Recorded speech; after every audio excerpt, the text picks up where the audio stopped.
পুরুষ মহিলা সবাইকে সালাম জানাচ্ছি। আসসালামু আলাইকুম। আপনাদের সবাইকে ছাত্র জনতার বিপ্লবে সিক্ত নতুন বাংলাদেশে স্বাগত জানাচ্ছি। গভীর শ্রদ্ধা জানাচ্ছি জুলাই আগস্ট মাসে ফ্যাসিবাদের বিরুদ্ধে ছাত্র জনতার অভ্যুত্থানে নিহত সকলের প্রতি। তাদের আত্মার মাগফিরাত কামনা করছি। তাদের আত্মত্যাগের বিনিময়ে নতুন বাংলাদেশ গড়ার শপথ নিয়ে আমি আপনাদের কাছে কিছু কথা বলতে চাই। শরণার্থীকালের ভয়াবহ বন্যায় যারা মৃত্যুবরণ করেছেন, যারা অসুস্থ হয়ে পড়েছেন বা যারা সর্বস্ব হারিয়েছেন, যারা দুঃসহ জীবনযাপন করছেন, তাদের স্মরণে রেখে আজকের কথাগুলো বলছি। বন্যা দুর্গতদের জীবন দ্রুত স্বাভাবিক করার জন্য যাবতীয় উদ্যোগ সরকারি বেসরকারি পর্যায়ে নেবার আয়োজন করেছি। ভবিষ্যতে সকল ধরনের বন্যা প্রতিরোধে আমাদের আভ্যন্তরীণ এবং প্রতিবেশীদের সঙ্গে যাতে যৌথভাবে নেওয়া যায় সে আলোচনা শুরু করেছে। প্রিয় দেশবাসী, আপনারা জানেন বিপ্লবী ছাত্র জনতা জাতির এই ক্রান্তি লগ্নে আমাকে এক গুরুদায়িত্ব অর্পণ করেছে। সর্বাধুনিক প্রযুক্তি ও সেরা মানের উপাদানে তৈরি আরএফএল চেয়ার, ক্ষমতার নয় সমতার চেয়ার।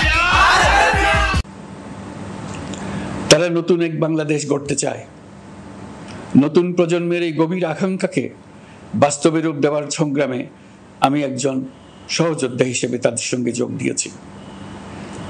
দেশের সকল বয়সের, সকল পেশার, সকল মতের, সকল ধর্মের সবাইকে বিনা দ্বিধায় এই সংগ্রামে যোগ দেওয়ার আহ্বান জানাচ্ছি।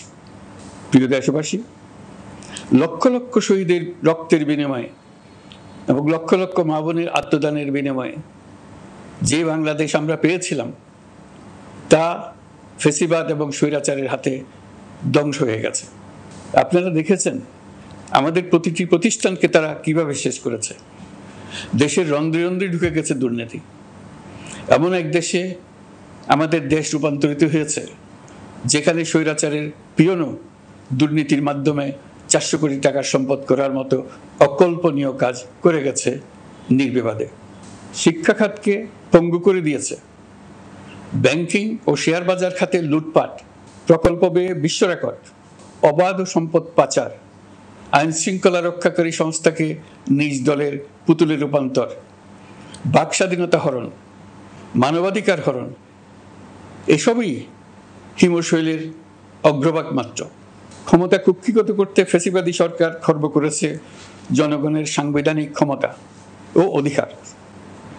দুঃশাসন, দুর্নীতি, অন্যায়, অবিচার, নিপীড়ন, বিচারের নামে প্রহসনের মাধ্যমে জনসুরক্ষা বিপন্ন করেছে।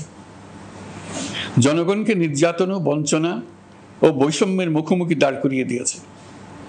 নতুন প্রজন্মের মানুষ সহ কোটি কোটি মানুষের ভোটাধিকারকে বছরের পর বছর হরণ করেছে।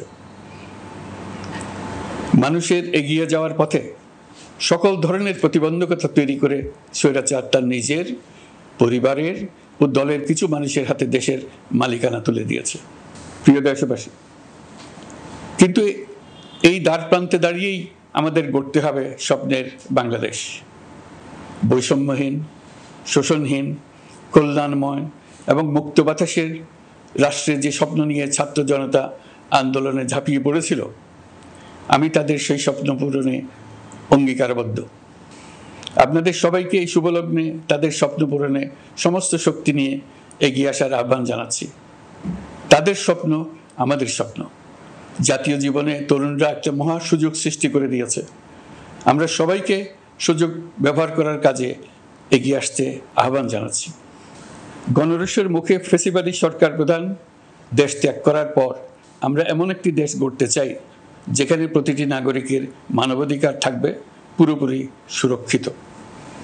আমাদের লক্ষ্য একটাই, উদার, গণতান্ত্রিক, বৈষম্যহীন, অসাম্প্রদায়িক বাংলাদেশ। আমরা এক পরিবার, আমাদের এক লক্ষ্য। কোনো ভেদাভেদ যেন আমাদের স্বপ্নকে ব্যাহত করতে না পারে, সেজন্য আমরা প্রতিজ্ঞাবদ্ধ। বর্তমান সরকারের দায়িত্ব গ্রহণের মাত্র 2 সপ্তাহ শেষ হলো। কর্মযাত্রার প্রথম পর্যায়ে রাষ্ট্র সংস্কারের কাজে আপনাদের কাছ থেকে যে সমর্থন পাচ্ছি সেজন্য আন্তরিক ধন্যবাদ। আমরা অনুধাবন করছি যে আমাদের কাছে আপনাদের প্রত্যাশা অনেক। এই প্রত্যাশা পূরণে আমরা বদ্ধপরিকর। যদিও দীর্ঘদিনের গণতন্ত্রহীনতা, 15 বছরের ফ্যাসিবাদী শাসন ব্যবস্থা প্রায় প্রতিটি ক্ষেত্রেই আমাদের জন্য পর্বতসম চ্যালেঞ্জ রেখে গিয়েছে, কিন্তু এই চ্যালেঞ্জ গ্রহণে আমরা প্রস্তুত। আজ আমি সরকারের পক্ষ থেকে আপনাদের দোয়া ও সহযোগিতা কামনা করতে আপনাদের সামনে এসেছি। শুধু আমি বলবো, আপনাদের একটু ধৈর্য ধরতে হবে। এখনই সব দাবি পূরণ করার জন্য জোর করা, প্রতিষ্ঠানে ঢুকে ব্যক্তিবিশেষকে হুমকির মধ্যে ফেলা, মামলা গ্রহণের জন্য চাপ সৃষ্টি করা, বিচারের জন্য গ্রেফতারকৃত ব্যক্তিকে আদালতে হামলা করে আগেই এক ধরনের বিচার করে ফেলার যে প্রবণতা, তা থেকে বের হতে হবে। ছাত্র জনতার বিপ্লবের গৌরব ও সম্ভাবনা এসব কাজে ম্লান হয়ে যাবে। নতুন বাংলাদেশ গড়ার প্রচেষ্টা হতে ব্যাহত হবে। রাতারাতি এই পরিস্থিতি থেকে উত্তরণ কঠিন। নড়বড়ে এক কাঠামো, আমি বরং বলবো জনস্বার্থের বিপরীতমুখী এক কাঠামোর উপর দাঁড়িয়ে আমাদেরকে দেশ পুনর্গঠনের কাজে হাত দিতে হয়েছে। আমরা এখান থেকেই বাংলাদেশকে এমনভাবে করতে চাই যেন এদেশে জনগণই সত্যিকার অর্থে সকল ক্ষমতার উৎস হয়, বিশ্ব দরবারে একটি মানবিক ও কল্যাণকর রাষ্ট্র হিসেবে সমাদৃত হয়। তরুণ প্রজন্ম, শিক্ষার্থী ও জনতার আত্মত্যাগের প্রতি সম্মান জানাতে রাষ্ট্র সংস্কারের কাজে সফল আমাদের হতেই হবে, এর আর কোনো বিকল্প নেই। প্রিয় দেশবাসী, আপনারা ইতিমধ্যে জেনেছেন জুলাই আগস্ট মাসে গণ অভ্যুত্থানে বল প্রয়োগ ও হতাহতের যে দুঃসহ ঘটনা ঘটানো হয়েছে তার স্বচ্ছ তদন্ত করতে জাতিসংঘের মানবাধিকার কমিশনের প্রধানকে বাংলাদেশে এসে তাদের তদন্ত শুরু করতে আমরা আমন্ত্রণ জানিয়েছি। তদন্তের এই প্রক্রিয়া এই সপ্তাহে শুরু হবে। তাদের প্রথম দল ইতিমধ্যে এসে গেছে। আমরা ইতিমধ্যে ছাত্র জনতার বিপ্লবকে নস্যাৎ করতে যে শত শত মিথ্যা ও হয়রানিমূলক মামলা দায়ের করা হয়েছিল তার অধিকাংশ প্রত্যাহার করেছি এবং আটক ছাত্র জনতার মুক্তি লাভের ব্যবস্থা করেছে। পর্যায়ক্রমে মিথ্যা ও গায়েবী সকল মামলার ক্ষেত্রে অনুরূপ ব্যবস্থা গ্রহণ করে মানুষকে দুঃসহ ভোগান্তি থেকে মুক্ত করা হবে। ন্যায় বিচার নিশ্চিত করতে গণ অভ্যুত্থানের সকল শহীদ পরিবারকে পুনর্বাসন করবে। সকল আহত শিক্ষার্থী ও জনতার চিকিৎসার সম্পূর্ণ ব্যয় সরকার বহন করবে। সেই লক্ষ্যে স্বাস্থ্য মন্ত্রণালয়ের নেতৃত্বে উপদেষ্টা পরিষদে বৈষম্য বিরোধী ছাত্র আন্দোলনের প্রতিনিধিত্বকারী 2 জন উপদেষ্টার সহায়তায় একটা পূর্ণাঙ্গ তালিকা প্রস্তুত করা হচ্ছে। এই কার্যক্রমের জন্য এবং গণ অভ্যুত্থানের শহীদদের স্মৃতি ধরে রাখতে সরকার অতি দ্রুত জুলাই গণহত্যা স্মৃতি ফাউন্ডেশন নামে একটি ফাউন্ডেশন প্রতিষ্ঠা করার প্রক্রিয়া শেষ পর্যায়ে এনেছে। আপনাদের সবার এবং বিদেশে অবস্থানরত ভাই বোনদের অনুদান এই প্রতিষ্ঠানে পাঠানোর জন্য অনুরোধ করছি। আমি ব্যক্তিগতভাবে এই প্রতিষ্ঠানের চেয়ারম্যানের পদ গ্রহণ করেছি। প্রিয় দেশবাসী, আপনারা লক্ষ্য করেছেন দায়িত্ব গ্রহণ করেই আমাদেরকে আইন শৃঙ্খলা অঙ্গনে অস্থির পরিস্থিতি সামাল দিতে হয়েছে। আপনাদের সহযোগিতা ও সমর্থনে দেশপ্রেমিক সকল আইন শৃঙ্খলা রক্ষাকারী বাহিনী কাজে যোগ দিয়েছে। ফ্যাসিবাদী সরকার প্রশাসনের চরম দলীয়করণ করার ফলে বিপুল সংখ্যক কর্মকর্তা কর্মচারী দীর্ঘদিন বৈষম্যের শিকার হয়েছেন। আমরা ইতিমধ্যে সংশোধনমূলক ব্যবস্থা গ্রহণ করতে আরম্ভ করেছি, তবে প্রশাসনকে গতিশীল রাখতে এবং একই সাথে সুনির্দিষ্ট পদ্ধতি অনুসরণ করে সঠিক সিদ্ধান্তে উপনীত হতে সময় প্রয়োজন। সেজন্য সকলকে ধৈর্য ধরার অনুরোধ করছি। প্রশাসনের সকল ক্ষেত্রে প্রতিষ্ঠানগুলো যেন জনগণের আস্থা ফিরে পায়, সেটি আমাদের অন্যতম উদ্দেশ্য। লুটপাট ও দুর্নীতির আখড়ায় পরিণত করা ব্যাংকিং খাতে সুশাসন নিশ্চিত করার জন্য আমরা উদ্যোগ নিয়েছি। এই খাতে দক্ষ জনবল নিয়োগ দেওয়া হচ্ছে। ব্যাংকিং খাতে শৃঙ্খলা স্থাপন, ব্যবসা বাণিজ্যে সহায়ক পরিবেশ তৈরি এবং জনগণের জীবনযাপন সহজ করতে নিত্য প্রয়োজনীয় দ্রব্যমূল্য ও মূল্যস্ফীতি নিয়ন্ত্রণে আনার আমরা উদ্যোগ সচল করেছি। ব্যাংকিং খাতে দীর্ঘমেয়াদী সংস্কারের জন্য ব্যাংক কমিশন গঠন করা হবে। আর্থিক খাতে সার্বিক পরিস্থিতি ও সংস্কার বিষয়ে একটি রূপকল্প তৈরি করা হবে, যা দ্রুত জনসমক্ষে প্রকাশ করা হবে। শেয়ার বাজার, পরিবহন খাত সহ যেসব ক্ষেত্রে চরম বিশৃঙ্খলা বিরাজ করছে তা নিরসনের দ্রুত পদক্ষেপ নেওয়া হচ্ছে। বিচার বিভাগকে দুর্নীতি ও দলীয় প্রভাব মুক্ত করতে কার্যক্রম শুরু হয়েছে। একটি সুনির্দিষ্ট প্রক্রিয়ার মধ্য দিয়ে বিচার বিভাগের স্বাধীনতা ও জবাবদিহিতা নিশ্চিত করার উদ্যোগ নেওয়া হয়েছে। ফ্যাসিবাদী সরকারের বিচার বহির্ভূত হত্যাকাণ্ড, গুম, খুন, অপহরণ এবং আয়নাঘরের মতো চরম ঘৃণ্য সকল অপকর্মের ন্যায় বিচার নিশ্চিত করা হবে। এসব অপকর্মের সঙ্গে জড়িত সকলের বিচার নিশ্চিত করা হবে। তালিকা প্রস্তুত করে মিথ্যা মামলা প্রত্যাহার করা হবে।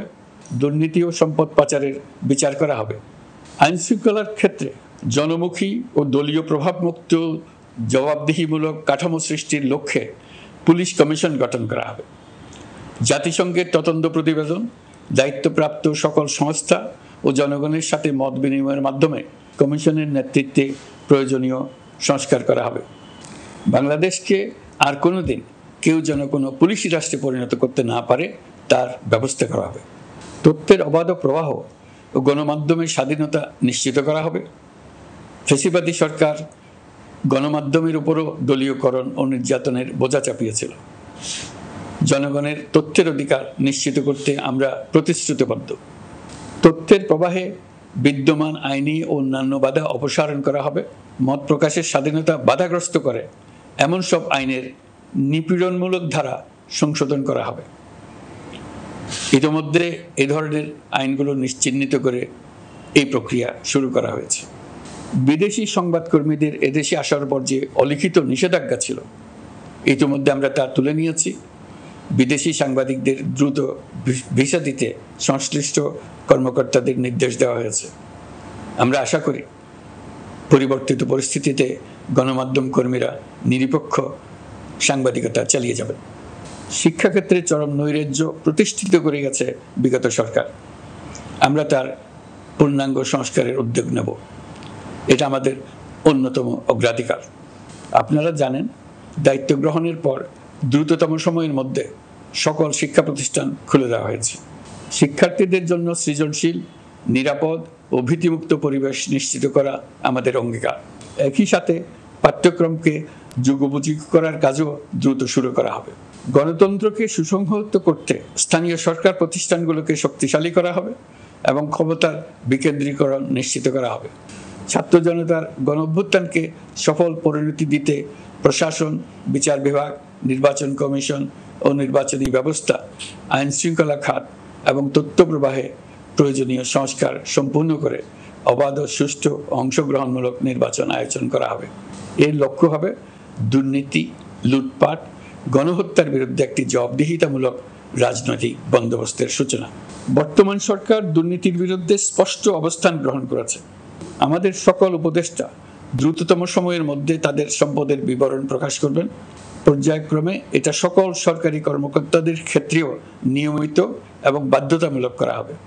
রাষ্ট্রীয় পর্যায়ে দুর্নীতির বিরুদ্ধে ব্যবস্থা গ্রহণে সংবিধানের ৭৭ অনুচ্ছেদে প্রতিশ্রুত ন্যায়পাল নিয়োগে অধ্যাদেশ প্রণয়ন করা হবে। এবার কৃষি খাতের কথা একটু বলে। কৃষি নির্ভর বাংলাদেশে কৃষকের স্বার্থ যেন সুরক্ষিত থাকে, কৃষক যেন তার উৎপাদিত পণ্যের ন্যায্য মূল্য পায়, তা নিশ্চিত করা হবে। প্রবাসী শ্রমিকরা যেভাবে বৈষম্য বিরোধী ছাত্র জনতার আন্দোলনকে সমর্থন দিয়েছে, মুক্তিকামী জনগণ তা কৃতজ্ঞ চিত্তে স্মরণ করে। তাদের প্রতি সকল পর্যায়ে সম্মানজনক আচরণ নিশ্চিত করা হবে। বাংলাদেশের স্বাস্থ্য খাত অন্যতম দুর্নীতিগ্রস্ত খাত। জনগণের জন্য পর্যাপ্ত স্বাস্থ্যসেবা নিশ্চিত করার লক্ষ্যে স্বাস্থ্য খাতে প্রয়োজনীয় সংস্কার করা হবে। এই খাতে সংশ্লিষ্ট সকলকে জবাবদিহিতার আওতায় আনা হবে। হাসপাতালগুলোকে আধুনিকায়নের উদ্যোগ নেওয়া হবে এবং সেখানে সরকারি ডাক্তার সহ বিশেষজ্ঞদের নিয়মিত উপস্থিতি নিশ্চিত করা হবে। স্বাস্থ্যসেবা যাতে নির্দিষ্ট কিছু অঞ্চলে কেন্দ্রীভূত না থাকে, দেশের সব অঞ্চলের মানুষ সমান স্বাস্থ্যসেবা পায়, সে লক্ষ্যে প্রয়োজনীয় উদ্যোগ নিতে আমরা বদ্ধপরিকর। বর্তমান প্রজন্ম অনেক বেশি সচেতন। বিশ্বের বিভিন্ন প্রান্তে ঘটে যাওয়া পরিবর্তন বিষয়ে তারা ওয়াকিবহাল শুধু নয়, তারা নেতৃত্ব দিচ্ছে। তারা যে উন্নয়নের স্বপ্ন দেখে তা টেকসই এবং পরিবেশ বান্ধব, প্রকৃতি ধ্বংসকারী উন্নয়ন নয়। শুধু জিডিপি একটি দেশের উন্নয়নের মাপকাঠি হতে পারে না। নদী, নালা, খাল, বিল, দূষিত জ্বালানির বিরুদ্ধে পরিবেশবাদীদের সাথে আমাদের সরকারের অবস্থান সামঞ্জস্যপূর্ণ। জলবায়ু পরিবর্তন রোধ করতে এবং আগামী প্রজন্মের জন্য সুস্থ একটা পৃথিবী রেখে যেতে কার্বন নিঃসরণ শূন্যের কোটায় নামিয়ে আনার বিকল্প নেই। আমাদের সরকার পরিবেশ ও জলবায়ু রক্ষায় সর্বোচ্চ গুরুত্ব দেবে।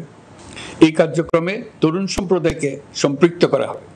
ইতোমধ্যে বিভিন্ন রাষ্ট্র ও জাতিসংঘ বর্তমান সরকারের কর্মসূচির প্রতি সমর্থন ব্যক্ত করেছে। আমরা সকল রাষ্ট্রের সাথে বন্ধুত্বপূর্ণ সম্পর্ক বজায় রাখব। আমাদের পররাষ্ট্রনীতির ভিত্তি হবে পারস্পরিক আস্থা, বিশ্বাস ও সহযোগিতা।